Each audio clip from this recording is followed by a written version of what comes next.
Good morning, Mavericks. Today is Tuesday, November 23rd. It is an A-Day. A great day to be a Bradley Maverick. Please stand for the Pledge of Allegiance.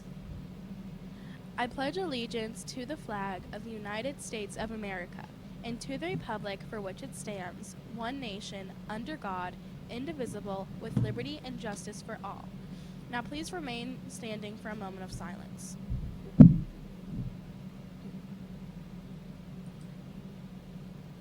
I'm Mikey. And I'm Dan. And these are today's announcements. Mavericks, starting December 1st, students will be making cards for hospital and first responders to bring cheer in the winter season. Be on the lookout for more details and feel free to ask your homeroom student council reps questions if you have any. Students, if you did not get an ID badge, please let your homeroom teacher know or email Miss Smiley. The deadline to complete the digital citizenship course is November 30th. Students have Thanksgiving break to get it done. November is Native American Heritage Month. So Mavericks, as we prepare to spend time with family and friends over the Thanksgiving break, we thought that we could share a video about Native American ceremonies and rituals.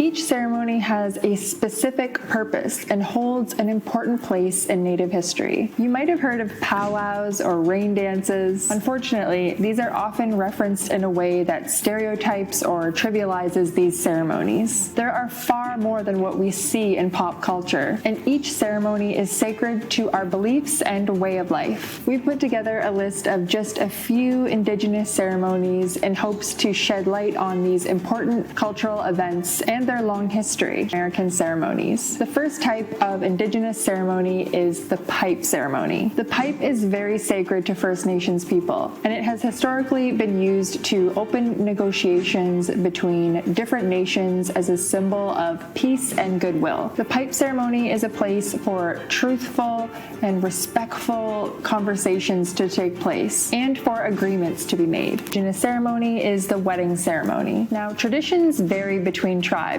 but the Indigenous culture generally have a common wedding ceremony that involves two different rituals that we're going to share with you today. First Nations people have a rich network of rituals that they weave into their wedding ceremony to honor the couple. Two of these rituals are the wedding vessel ritual and the wedding blanket ritual. One of the parents might source a vase or a vessel of some kind. Traditionally, the parents create this vessel out of clay. The vessel has two spouts for drinking, and each partner drinks out of each of the spouts. This symbolizes their individuality, even though that they both drink from the same vessel now that they are joined. In the blanket wedding ceremony, each partner is wrapped separately in a blue blanket. A blessing is given, and then both blankets are removed in exchange for a white blanket that is wrapped around both of them that symbolizes their new life together. Couples often display this blanket in their home. Now, the third type of Indigenous ceremony is the naming ceremony. My spirit name that was given to me is Nanoshkashis,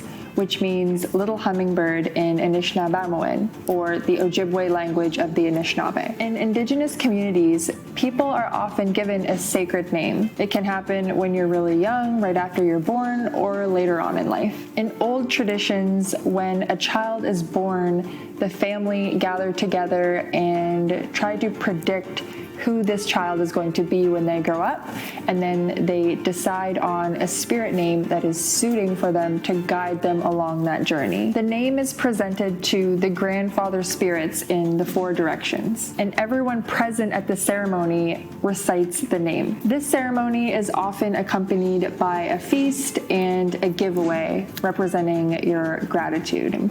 Now, the fourth type of Indigenous ceremony is the sweat lodge ceremony. A sweat lodge ceremony can be practiced alone or before another ceremony. What happens at a sweat lodge ceremony is that a fire pit is dug at a special location and rocks are heated up. The sweat lodge is then built around the fire with the opening facing the east, or the eastern doorway. Sometimes just the heat from the rocks is used, and other times water will be poured over the rocks to create steam. Either will make it hot inside the lodge so that everyone that's participating in the ceremony will then produce sweat. Everyone participating prays throughout the experience, and it is meant to be cleansing for all who is involved, depending on their specific needs. Oftentimes, a feast is held following the sweat lodge ceremony. Have you ever Indigenous ceremony is a powwow ceremony. The word powwow stands for a healing ceremony that is conducted by the spiritual leaders of an Indigenous community. Powwow ceremonies are an opportunity to celebrate life,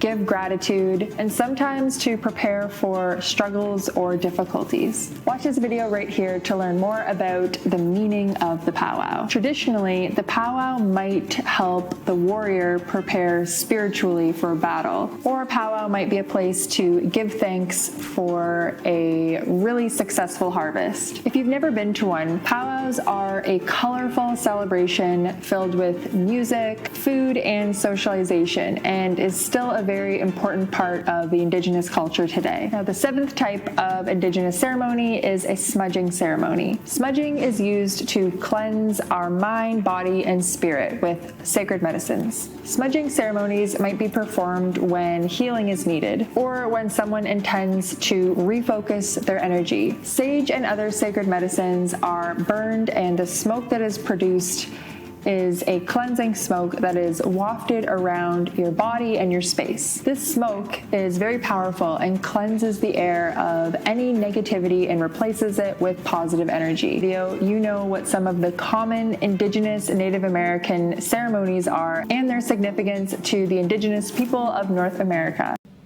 That's it for the announcements. Now, stay tuned for the birthdays and have a wonderful, relaxing Thanksgiving break.